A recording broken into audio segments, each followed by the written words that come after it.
पर middle east आए थे, उगाही में कोई व्यवधान ना आए इसलिए भारत पाकिस्तान युद्ध रुकवाए थे, ऐसा कहे थे। जाते जाते पलट गए, वो बात अलग है। लेकिन व्यापारी ट्रंप इन दिनों जब मिडिल ईस्ट की यात्रा पर थे तो लगभग $600 बिलियन सऊदी से वसूल करके और लगभग $1.2 ट्रिलियन कतर से वसूल करके उड़ गए हैं। आज वो अपनी यात्रा वापस अमेरिका की कर रहे हैं। पूरे टाइम एशिया और मिडिल ईस्ट एशिया के अंदर सुर्खी में बने रहने के लिए इन्होंने भारत का नाम हर दिन भगवान के नाम की तरह जपा। तीनों दिन जब तक मिडिल ईस्ट में थे तब तक भारत पाकिस्तान बराबर किया। जाते जाते एक और कारनामा कर गए। कर क्या गए? कर ये गए कि अपने ही देश के उद्योगपतियों में एक एप्पल फोन के निर्माता टिम कुक को, एप्पल के जो सीईओ हैं टिम कुक, उनको कह गए कि यार एक काम करो कि तुम जो अमेरिका में आईफोन बेच रहे हो उसे इंडिया में मत बनाओ, उसे हमारे ही देश में बनाओ। अब कह तो गए। इनके बयान से टिम कुक का हालांकि अभी तक रिएक्शन नहीं आया है, लेकिन भारत का रिएक्शन पूरी तरह से आया है। सोशल मीडिया पर इस समय हर कोई देश के अंदर सरकार से सवाल करने लग रहा है कि सरकार कुछ तो बोलो, टिम कुक का ही इंतजार कर रहे हो क्या? ऐसा क्यों कहा जा रहा है? क्योंकि टिम कुक अगर भारत से आईफोन की असेंबली प्लांट शिफ्ट करके अमेरिका ले जाते हैं तो इससे भारत का जो प्रोडक्शन है या फिर जो फ्यूचर का विजन है एक्सपोर्ट के अंदर, मोबाइल फोन के एक्सपोर्ट के अंदर जो हम माइलस्टोन्स अचीव करना चाहते हैं वो शायद सपने अधूरे रह जाएंगे। ऐसे में सरकार पर दबाव बढ़ता है इस बात का कि आप कम से कम कुछ तो ट्रंप के सामने अब बोलो। जहां तहां देखे जा रहे हो ट्रंप अपनी तरफ से कुछ ना कुछ गंदगी फैलाए जा रहे हैं। इस विषय पर और आगे चर्चा करेंगे, लेकिन ट्रंप का यह बयान जिसमें टिम कुक को इन्होंने पहले तो यह कहा कि देखो भारत जो पहले कभी हाई टैरिफ कंट्री हुआ करता था, नेगोशिएशन में वो लगभग 0% टैरिफ पर आ गया है। अब 0% टैरिफ पर आ गया है टिम कुक, लेकिन अभी भी तुम अमेरिका में जो आईफोन बेच रहे हो वो मेड इन इंडिया है। मेड इन इंडिया आईफोन्स की जगह अब तुम सारा की सारा सिस्टम अपना अमेरिका लेकर आओ, वहीं पर फोन बनाओ। हां, भारत के लिए अगर जरूरी है तुम्हें आईफोन बनाना तो तुम भारत में ही बनाकर भारत में बेच दो, हमें उससे कोई दिक्कत नहीं है, लेकिन अमेरिका में आकर के अमेरिका के लिए फोन बनाओ, ऐसा ट्रंप ने टिम कुक के लिए अब ऑफर कर दिया है। मैं बस आपको केवल इतना सा पहले ही कह देना चाहता हूं, इसके ऊपर तो कंप्लीट विश्लेषण चलेगा। इस बात का विश्लेषण चलेगा कि ये पलटू राम है, थोड़ी देर बाद फिर से पलटेंगे। जिस तरह दुनिया भर में टैरिफ के ऊपर पलटे थे, जिस तरह आज जाते जाते भारत पाकिस्तान के सीज फायर के ऊपर से पलट गए, और ये आने वाले समय में टिम कुक पर भी पलट जाएंगे। लेकिन इन्हें सुर्खियों में रहना आता है क्योंकि पूर्व पत्रकार जो रहे हैं और इन्हें पता है कि मीडिया का अटेंशन कैसे ग्रैब करना है। लोगों की इनसिक्योरिटी को चर्चा में ले आओ, उसके बाद में अपने आप सुर्खी बन जाओगे। 145 करोड़ भारतीय जो हम हैं, ये यदि सोशल मीडिया पर जाकर इन्हें ही तलाशने जाएं तो भी इनके आराम से ट्रुथ का एक्सपेंशन हो जाता है। ट्रुथ इनका सोशल मीडिया हैंडल है। हमारे प्रधानमंत्री जी भी इसीलिए ज्वाइन किए थे कि क्या पता ये खुश हो जाएं, लेकिन ये अपने ट्रुथ को भारत तक पहुंचाने के लिए बिल्कुल ट्विटर की तरह ही इन दिनों अनाप शनाप बके जा रहे हैं, क्योंकि इन्हें भारत का मार्केट कैप्चर करना है। और इन्हें पता है कि इंडियंस का अपना कॉन्फिडेंस इतना लो है कि ये जैसे ही बोलेंगे विदाउट रीजनिंग वो इनके ऊपर टूट पड़ेंगे। वो बिना दिमाग लगाए कि इसके इस बयान का कोई मतलब नहीं है, वो बस जाकर के इसको ट्रोल करने के लिए ही सही या इसके समर्थन में ही सही पहुंच जाएंगे। सरकार का विरोध करना हो या साथ देना हो, वो जाकर पहुंच जाएंगे और इसका काम हो जाएगा। तो इसने सोशल मीडिया का सही से उपयोग करना सीख लिया है। हमारी तरह जैसे हम लोग यूट्यूबर्स जो हैं वो जानते हैं कि कंटेंट कहां से क्या होता है, कौन सा कंटेंट डालना होता है, लोगों की क्या आवश्यकता है, वो क्या सुनना चाह रहे हैं। ऐसे इसको पता है कि इसकी रीच कहां से आएगी, इसको पता है कि कौन सा माल डाला जाएगा जो अचानक जंगल में आग की तरह फैलेगा। इसलिए आप टेंशन ना ले, पहले मैं इसका ही पॉइंट आपको क्लियर कर देता हूं। इसने टिम कुक को जो कहा है, मुझे लग रहा है कि टिम कुक गुस्सा होकर के एक दिन कहीं इसी को कुक ना कर दे। मैं ऐसा क्यों कह रहा हूं आप ऐसे समझिए। अगर आईफोन बनाने वाली कंपनी एप्पल अपने कुल प्रोडक्शन का 10% भी अमेरिका बनाने के लिए ले जाती है, यानी कि उसको शिफ्ट करना पड़े आप अपनी सारी असेंबली लाइंस को यहां से अमेरिका, तो मैं आपको फैक्ट दे रहा हूं, उसके ऊपर आप विचार करिएगा, तब जाकर दिमाग पर जोर दीजिएगा। मैं ऐसा इसलिए कह रहा हूं कि आप अभी से कि देखो ये आदमी कैसा बोल दिया, ये अटेंशन सीकर है, इसको केवल ध्यान चाहिए, इसलिए मैं आपको पहले फैक्ट के साथ बता दे रहा हूं। ध्यान से सुनिएगा।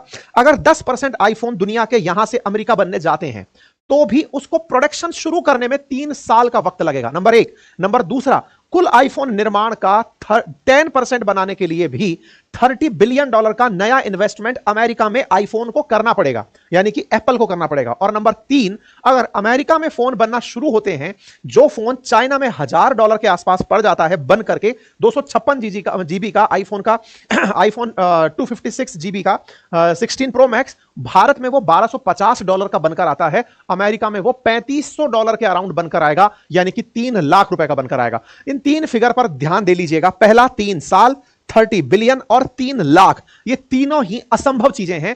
अमेरिका किसी भी तरह से इन्हें बियर नहीं कर सकता। 3 साल में इनको रवाना कर देगा। इनका ऑलरेडी पहला साल खत्म होने की तरफ बढ़ रहा है। नवंबर में आए थे, अब आप मई खत्म होने में जा रहे हैं, और दोबारा जब मई आएगा यानी तीसरे साल बाद, तब कोई और राष्ट्रपति पद के लिए चुनाव लड़ने की लाइन में लगा होगा। अगले 3 साल में आईफोन ऐसा कुछ भी नहीं करने वाला है, ये पहले से जान लीजिए। पर फिर भी ये भाई साहब सुर्खी बटोर करके ले गए। इसका उद्देश्य केवल इतना था कि इंडिया के ऊपर एक साइकोलॉजिकल प्रेशर क्रिएट किया जाए कि मैं आपको केवल टैरिफ में ही राहत नहीं दे रहा हूं, मैं आप लोगों की मध्यस्थता बर्दाश्त नहीं है और हम तुम्हारे सैंक्शन से डरते नहीं हैं। न्यूक्लियर हमने मिसाइल टेस्ट किया और कहा कि तुमसे जितना हो लगा लो। उन्होंने खुद सैंक्शन लगाए और खुद ही हटाए भारत के ऊपर से। यह है भारत का गौरवान्वित इतिहास। और ताजा ताजा इंडिया ने हाल ही में जो चाइना के हाल देखे, जिस चाइना ने ट्रंप के सामने झुकने से इनकार कर दिया, फाइनली अमेरिका और चाइना को टेबल पर बैठकर जिनेवा में नेगोशिएट करना पड़ा। 10% और 30% रेस्पेक्टिवली टैक्स पर सेटलमेंट हुआ। अमेरिका ने कहा कि मैं तुम पर 30% लगाऊंगा, चाइना ने कहा मैं आप पर 10% लगाऊंगा।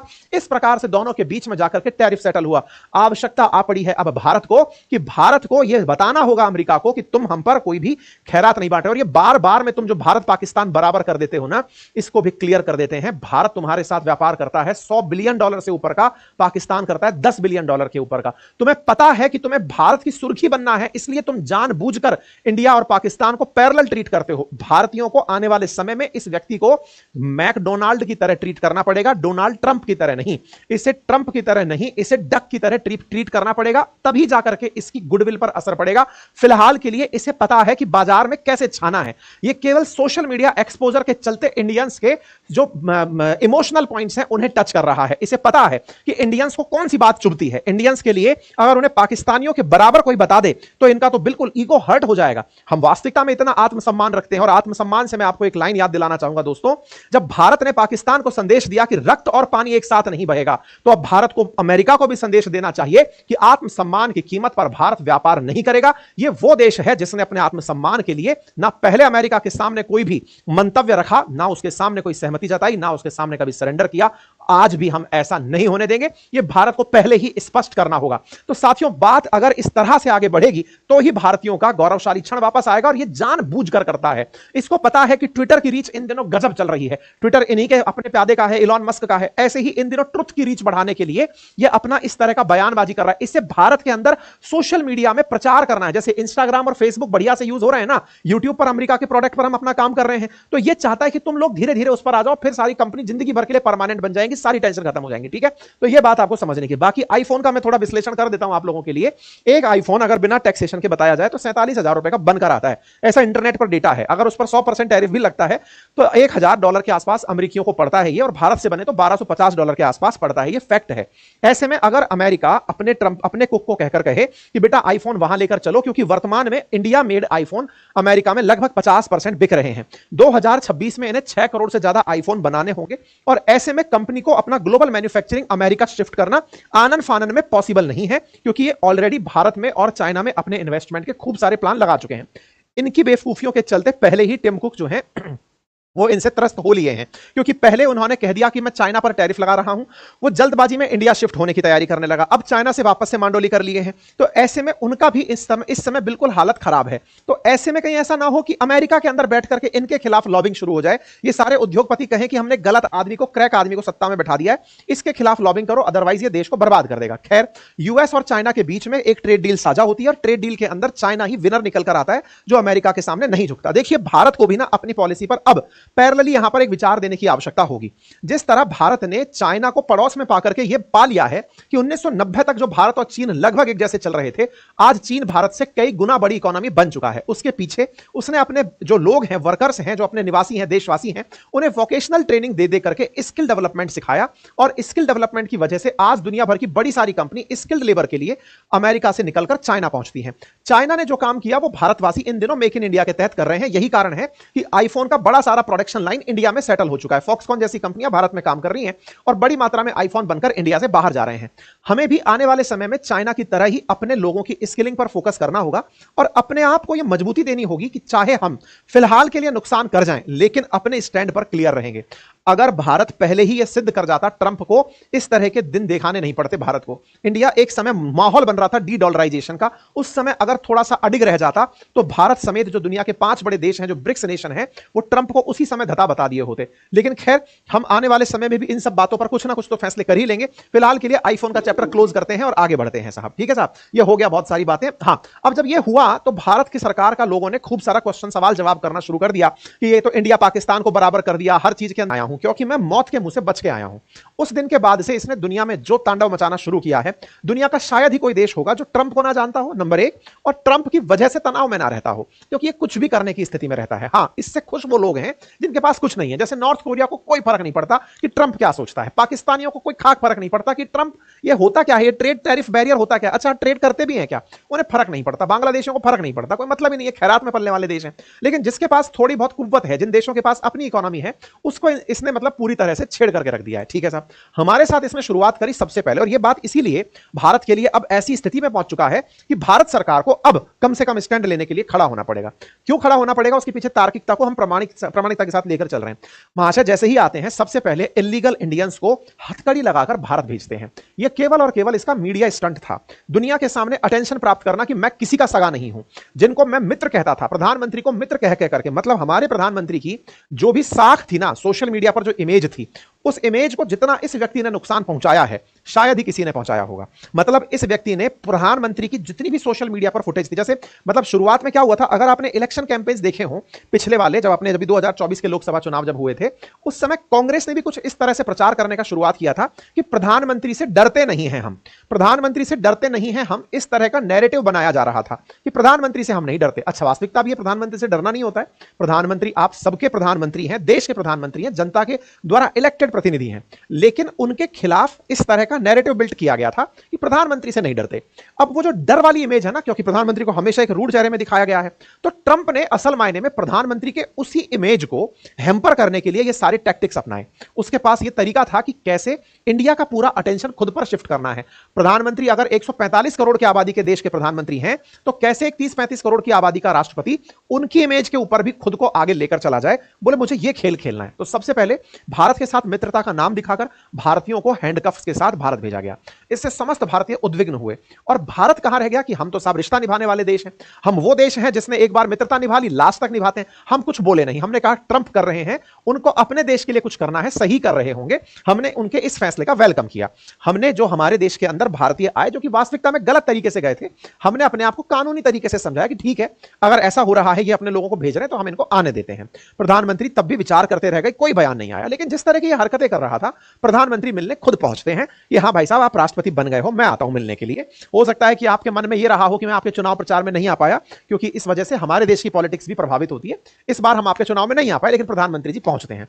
प्रधानमंत्री जी पहुंचते हैं, इस महानुभाव को पता है कि वो मिलने आ रहे हैं, इसको यह पता है कि इंडियंस इन सब चीजों को ऑब्जर्व करते हैं कि गेट तक लेने आए कि नहीं आए। मतलब छोटू मोटू टाइप के लोग जो आ रहे हैं, मतलब यूक्रेन का राष्ट्रपति आ रहा है, उसको तो तुम गेट तक लेने आ रहे हो, और प्रधानमंत्री आ रहे हैं तो तुम गेट पर दिखाई नहीं दे रहे हो, क्योंकि उसको ना इंडिया का पूरा सोशल मीडिया नैरेटिव पकड़ में आ गया है कि इंडिया के लोग कहां कहां, क्योंकि उसको पता है ना, इन लोगों का आत्मसम्मान बिल्कुल हाथ में लिए घूमते हैं, हल्का सा हिलाओ तो गिर जाता है। तो ऐसे में ये लोगों को छेड़ना जानता है। अब तो ऐसे में इंडियंस को, अच्छा देखा तुम्हारे प्रधानमंत्री को मैं गेट पर लेने नहीं आया, तो इंडियंस को उस समय बड़ा टीज किया। और प्रधानमंत्री पहुंचने वाले थे, उससे पहले ही हमको टैरिफ किंग की उपाधि दे दी कि इंडिया जो कि सबसे बड़ा टैरिफ लगाता है, और मैं उस देश के साथ टैरिफ के ऊपर इस तरह की वार्ता रखना चाहता हूं, मैं ये करना चाहता हूं। मतलब प्रधानमंत्री जिस इमेज को बनाने के लिए जा रहे थे, भाई हमारे देश का प्रधानमंत्री जा क्यों रहा था, क्योंकि वो यहां बताना चाहते थे कि देखो भाई, मेरा मित्र राष्ट्रपति बना है, भाई हो सकता है उसके अंदर थोड़ी इतनी शिष्टाचार हो कि वो कम से कम इस बात का ख्याल रखे। इन भाई साहब ने उठा करके टैरिफ बम डाल दिया। मतलब हमारी न्यूज में प्रधानमंत्री की फिर से जो सोशल मीडिया पर पहचान बननी थी, वो नहीं बनने दी।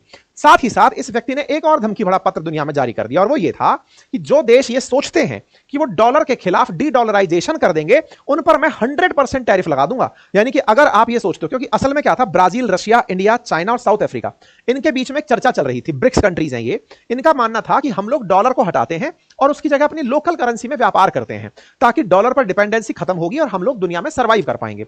लेकिन जैसे इनको ये बात पता चली, इन्होंने कहा 100% टैरिफ लगा दूंगा। मेरा मानना यह है कि अब 100% टैरिफ से डरने की आवश्यकता नहीं है, क्योंकि सबको इसने 100% टैरिफ का डर तो दे ही दिया था। चाइना तो 145 का बुखार झेल कर आया है और पता भी चल गया। अब राइट टाइम है, क्योंकि ये खुद भी डर चुका है, अब ये टैरिफ खेलेगा नहीं।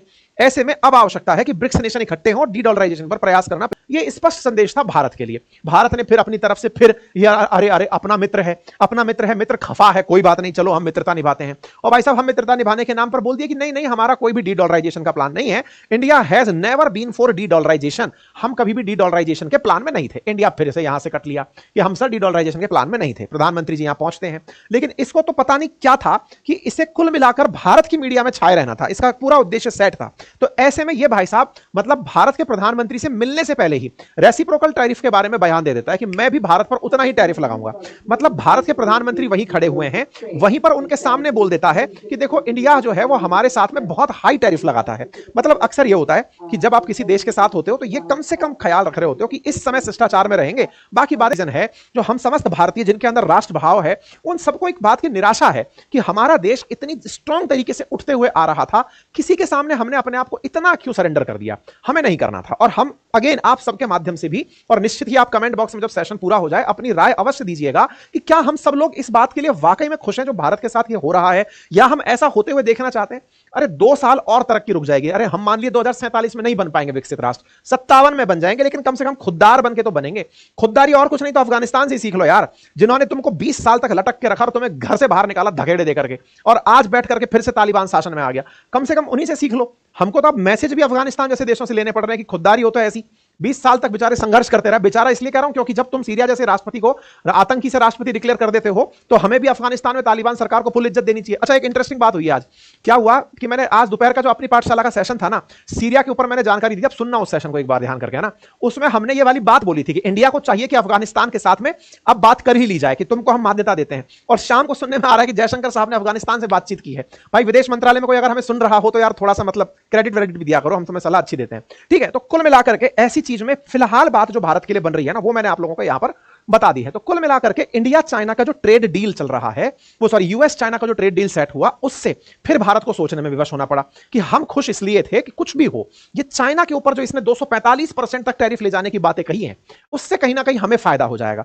हमें फायदा हो जाएगा। कुछ दिन ही हम ये सोच पाए, ये महाशय उसके सामने फैल गए, तो फिर हम चिंतित हो गए कि यार हमारे देश के साथ क्या होगा। अभी तो हम ये सोच रहे थे कि हमें थोड़ा कॉम्पिटिटिव एडवांटेज मिलेगा, हमें कुछ भी थोड़ा एडवांटेज इस तरह का मिलेगा कि चाइना से जो काम चाइना अमेरिका के लिए करता था, अगर वो टैरिफ में डूब जाएगा तो कंपनियां निकलकर इंडिया आएंगी। हमारा वो स्वार्थ भी पिट गया।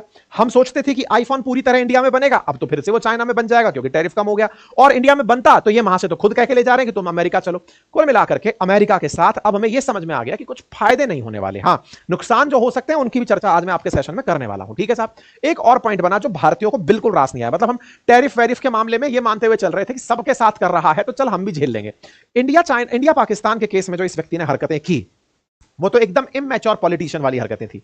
इंडिया पाकिस्तान सीज फायर की पहले खुद घोषणा करता है, पूरी दुनिया में ढिंडोरे पीटता है कि मैंने करा दिया, मैंने करा दिया, मैंने करा दिया। हमने आपको अपने सेशन में जानकारी दी, इसने नहीं कराया। भारत ने इनकी हालत इतनी खराब कर दी थी कि पाकिस्तानी लेकर बटन हाथ में घूमने लगे कि देखो हम बम नहीं चलाए तो हम हाफिज सईद को आतंकी बनाकर कह देंगे कि बेटा तू ही परमाणु बम फेंक दे, लेकिन हम अपने देश में मरते हुए नहीं रहना चाहते। और ये न्यूज बड़ी निकल करके भी आई थी कि भारत का ब्रह्मोस जो है वो पहुंच गया था इनके उस ठिकाने पर जहां से रेडिएशन लीक होने की खबर आ गई थी। हालांकि ना तो उन्हें स्वीकार किया, ना दुनिया का कोई देश अभी स्वीकार करेगा, लेकिन जो कंडीशन बनने लगी जिससे अर्थक्वेक आया या फिर बोरोन का हवाई जहाज उड़कर आया, ये सारी चीजें उस बात को रिलेट कर रही थी। खैर इन भाई साहब को इन्होंने पाकिस्तानियों ने कहा कि सर युद्ध रुकवाओ। इन्होंने कहा कि भाई इंडिया वालों रोक दो, नहीं तो वो परमाणु बम चलाएंगे। इंडिया ने कहा कि देखो हम तो पहले भी नहीं कह रहे थे कि युद्ध करो, हमने तो आतंकियों को इलाज करना था, कर दिया, सीज फायर कर लिया। ये भाई साहब ढिंडोरा पीटने लगे, मैंने सीज फायर करा दिया।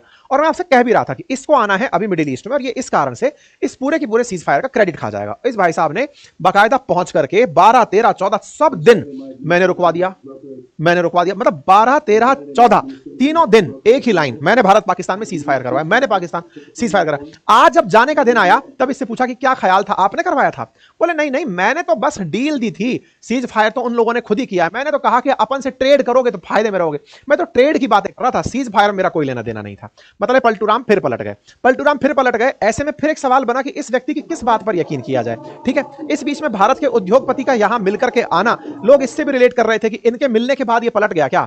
खैर अब ये बातें तो सब फालतू की बातें हैं, लेकिन कुल मिलाकर के लोगों के दिमाग में केवल एक ही सवाल कि ये आदमी व्यापारी है, और ये व्यापारी ट्रंप जो है ये जब जब यात्रा पर होते हैं इन्हें अपने आप का मोमेंटम बना के चलना है और व्यापार के लिए बढ़िया सारा पैसा कमाना है। उसकी तस्वीर लोगों ने डालकर खूब मजे लिए। कतर के जो राजा हैं, कतर के जो किंग हैं, वो यहां पर स्लीपर्स में इनके सामने बैठे हुए थे और लोग कहने लगे कि अगर आपके पास पैसा हो तो भाई साहब कोई बिजनेस क्लास सूट पहनने की जरूरत नहीं है। बाकायदा अच्छा ऐसा नहीं है जैसे किंग सलमान जो है, प्रिंस सलमान, वो सूट नहीं पहनते हैं, लेकिन राजा की तस्वीरें कुछ सूट में भी उपलब्ध हैं, लेकिन यहां राजा चप्पल पहन करके ही बैठे हुए हैं। हो सकता है इनका सरकारी कुछ कस्टम होता हो, लेकिन ऐसे में लोग इस बात को नोटिस कर लिए और जोड़ दिए जेलेंस्की से। लोग नोटिस कर लिए कि ट्रंप को अगर पैसे से खरीदना हो तो $600 बिलियन में सऊदी ने इनको 4 साल की डील दी और एक आतंकी के ऊपर से आतंकी का टैग हटवाया, उसको राष्ट्रपति बनवाया और बनवा करके सीरिया के अंदर सैंक्शन फ्री सीरिया बनवा दिया। यह काम केवल पैसे से हो सकता है। बस लोग कह रहे हैं कि अगर ओसामा जिंदा होता तो ट्रंप के हो सकता है कैबिनेट का हिस्सा होता। क्यों? क्योंकि वो भी पैसा पहुंचा देता कि सर जो मारने थे 3-4 हजार लोग मैंने मार दिया, आपके फालतू में लोड क्यों ले रहे हो। इसलिए लोग इस तस्वीर को भी बहुत डाल रहे हैं कि ट्रंप कुछ भी कर सकते हैं, उन्हें नोबेल पीस पुरस्कार जो लेना है। ठीक है साहब, खैर कोई बात नहीं साहब। अब ये व्यक्ति फाइनली जाते जाते खुद ही पलट गया और जाते जाते पलटते हुए इसने कहा कि भाई मैं मतलब इनके बीच में ट्रेड डील नहीं करवाया था, वो नहीं करवाया था, सीजफायर नहीं करवाया था। एक और बात जो इस बार बोल गया वो क्या था कि इंडिया तो बिल्कुल जीरो टैरिफ लगवाने के लिए हमारे साथ बातचीत कर रहा है। अब भारत बोला है, जयशंकर साहब का बयान आ गया है। जयशंकर साहब के बयान ने यह स्पष्ट कर दिया कि भाई ऐसा अभी फाइनल हुआ ही, नेगोशिएशंस चल रहे हैं। और ये क्या बोल रहा है कि वो तो जीरो टैरिफ के लिए तैयार हो गए हैं। नहीं यार, मतलब ये मामला बिगड़ रहा है। कुल मिलाकर के आज सवाल फिर से वहीं पर आकर खड़ा होता है कि भारत को अगेन अपने आप को एक नई दिशा देने का वक्त आ गया है। कुछ कठोर फैसले लेने होंगे। भारत बोलने वालों का देश रहा है, तो भारत के प्रधानमंत्री, भारत के विदेश मंत्री अब बैकडोर चैनल से बात ना करें, उसे भी सोशल मीडिया से समझ में आता है तो सोशल मीडिया से ही समझाया जाए। हम समस्त वो भारतीय हैं जो हमारे एक प्रधानमंत्री के कहने पर एक समय का भोजन छोड़ दिए थे, जय जवान जय किसान का नारा लगा करके। और अब अगर हम जय जवान जय किसान और जय विज्ञान के साथ आगे बढ़ जाएं तो वो दिन दूर नहीं, 10 साल के अंदर भारत फिजा पलट देगा। भारत के युवाओं के अंदर अब इतना ज्यादा जनजागरण हो चुका है, उनके अंदर भारत के प्रति जो भाव है वो इस स्तर का डेवलप हो चुका है कि अब वो कुछ करना चाहते हैं, आत्मसम्मान से जीना चाहते हैं। भारत का अगर संदेश पाकिस्तान के लिए है कि खून और सिंधु का पानी एक साथ नहीं बहेगा, हिंदुओं भारत के अंदर जो देशवासी हैं जिनका धर्म पूछकर तुमने कत्ल मचाया था, ना तो वो चलेगा और ना ही सिंधु का पानी बहेगा।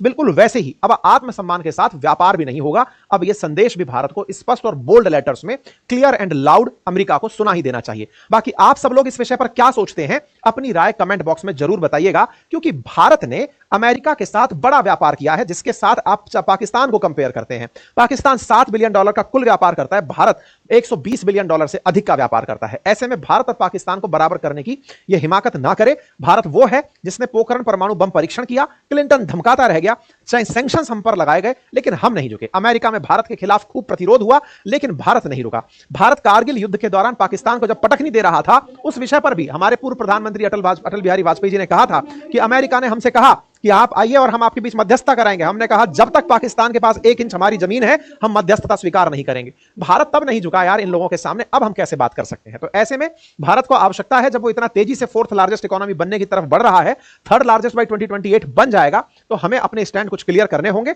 और इन्हें मुंहतोड़ जवाब देना होगा। रही बात इसकी कि अगर मान लो ये हम पर सैंक्शंस लगा देता है तो हमारा क्या होगा, चलिए बता देते हैं। हमारे एक्सपोर्ट प्रभावित हो जाएंगे, हमारा जो एक्सपोर्ट इनको जाता है वो बुरी तरह प्रभावित हो जाएगा कि साहब नहीं जा रहा, इनको नहीं जाएगा तो इनके आसपास जो 2-4 देश हैं उनको नहीं जाएगा। हमारी आईटी कंपनी जो आउटसोर्सिंग कर रही है वो सब नहीं जाएगा। लेकिन एक हाथ से ताली नहीं बजती है, हम पर खैरात नहीं बांट रहे हैं। अगर वो हमसे एक्सपोर्ट को कंट्रोल करते हैं, महंगाई उनके यहां भी बढ़ेगी। अगर इंडिया दुनिया भर के लिए आईटी सॉल्यूशन प्रोवाइड करने वाला सेंटर है, तो हमारे काम के बिना अमेरिका भी हिल जाएगा। मिलेनियम बग जब आई थी, पूरा अमेरिका भारत की तरफ इंतजार कर रहा था, भारत तभी जाकर के सॉफ्टवेयर पावर बना था। तो भारत की सर्विसेज के बिना उन्हें जो दिक्कतें होंगी वो वर्ल्ड व्यापक होंगी। शुरुआत में शेयर बाजार गिरेगा, पहले भी हम 72,000 तक पहुंच गए, इनके अधिकांश एफआईआई निकल के भाग लिए थे। सैंक्शंस होंगे तो हम भाई एफआईआईज को भी निकलता हुआ देखेंगे। लेकिन भारतीय यार ईरान से सीखने वाली बात है, अफगानिस्तान से सीखने वाली बात है, रूस से सीखने वाली है। चलो रूस के पास तो नेचुरल माइंस एंड मिनरल्स हैं। ईरान ने अपने आप को इस हद तक रोका कि उसकी करेंसी पूरी तरह डिवैल्यूएट होकर खड़ी हो गई, लेकिन आज भी उसके अंदर हिम्मत इतनी थी कि भारत पाकिस्तान के बीच नेगोशिएशन कराने चला आया था। क्यों? क्योंकि उसने खुददारी को पाला है। अफगानिस्तान जिसको यही नहीं पता कि उनके प्रधानमंत्री कौन है, राष्ट्रपति कौन है, भाई साहब हिम्मत इस तरह की कि लिया तो पंगा अमेरिका से लिया, ताकि पूरी दुनिया इज्जत से बात करती है। अफगानिस्तान के आगे इज्जत जी अफगानिस्तान जी बोलकर बात करती है। ठीक है, भारत के लिए हो सकता है कि रुपया थोड़ा डिवैल्यूएट हो, लेकिन आप ऑप्शन तो सोचिए ना, आप कितने सारे लोगों के लीडर बन जाएंगे, आप कितने सारे देशों के लिए एक विकल्प के रूप में निकल कर आएंगे कि ये है जो लड़ सकता है। और अगर ऐसा बनाने में हम कामयाब हुए तो हम निश्चित ही एक बहुत ही तगड़ा रशिया, इंडिया, ईरान, इन सबका एक तगड़ा कॉम्बिनेशन बनाएंगे। एशिया के अंदर, इंडियन ओशियन के अंदर एक बड़ी पावर बनकर आएंगे। भू राजनीतिक स्तर पर ब्रिक्स डी